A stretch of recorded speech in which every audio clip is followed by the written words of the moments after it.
السلام علیکم۔ امام محمد الجواد رحمہ اللہ کا مناظرہ۔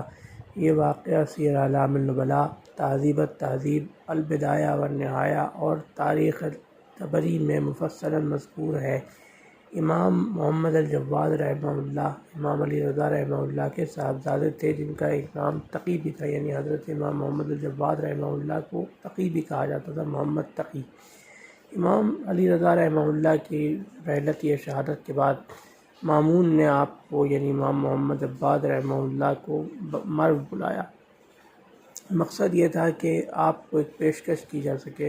پیشکش تھی کہ مامون اپنی بیٹی ام الفضل کا نکاح آپ سے کرنا چاہتے تھے، لیکن دربار کے بہت سے امراء مزاحم ہوئے اور اعتراض کیا کہ ابھی یہ بہت کم سن ہے، بہت کم عمر ہے، علم میں بھی کم ہے، تجربے میں بھی کم ہے، اس لیے آپ کی بیٹی سے ان کا نکاح مناسب نہیں ہے۔ اس پر مامون نے کہا کہ اچھا، اگر یہ واقعی کم سن ہے تو مناظرہ کر لو، امتحان لے لو ان کا۔ تو اس وقت کے سب سے بڑے قاضی القضاء، جو آج کی اصطلاح میں چیف جسٹس کہلاتے ہیں، یحییٰ بن اکثم، وہ آگے بڑھے اور انہوں نے سوال کیا کہ اگر محرم، یعنی جو احرام میں آدمی ہوتا ہے، وہ شکار کر لے تو اس کا کیا حکم ہے؟ یہ کافی مشکل سوال تھا ایک 9 سال کے بچے کے لیے، کیونکہ امام محمد الجواد رحمہ اللہ کی عمر سب سے 9 سال تھی، لیکن آپ نے جواب سن کر الٹا سوال کر دیے۔ آپ نے ایک نہیں کئی سوال کر دیے۔ آپ کے سوالات یہ تھے: کیا وہ آزاد تھا یا غلام؟ پہلی مرتبہ کیا یا بار بار؟ بھول کر کیا یا جان بوجھ کر؟ شکار میں کیا شکار کیا؟ پرندہ شکار کیا یا غیر پرندہ شکار کیا؟ وہ شکار چھوٹا تھا یا بڑا تھا؟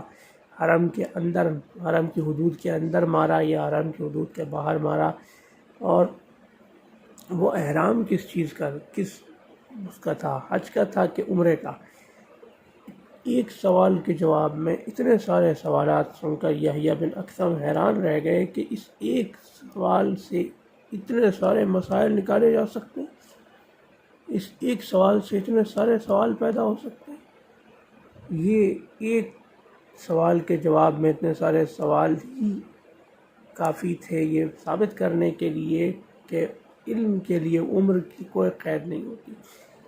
انسان کتنا بھی عمر میں کم ہو وہ عالم ہو سکتا ہے، اور کتنا بھی عمر میں زیادہ ہو وہ کم علم ہو سکتا ہے۔ تو یہ تھا امام محمد الجواد المعروف امام محمد التقی رحمہ اللہ کے قاضی یحییٰ بن اکثم کے ساتھ ایک مناظرے کے تفصیلی واقعہ۔ انشاءاللہ اگلی ویڈیو میں ہم امام محمد الجواد رحمہ اللہ کے صاحبزادے امام علی الہادی المعروف امام علی النقی رحمہ اللہ کے کسی واقعے کے ساتھ حاضر خدمت ہوں گے۔ اللہ حافظ۔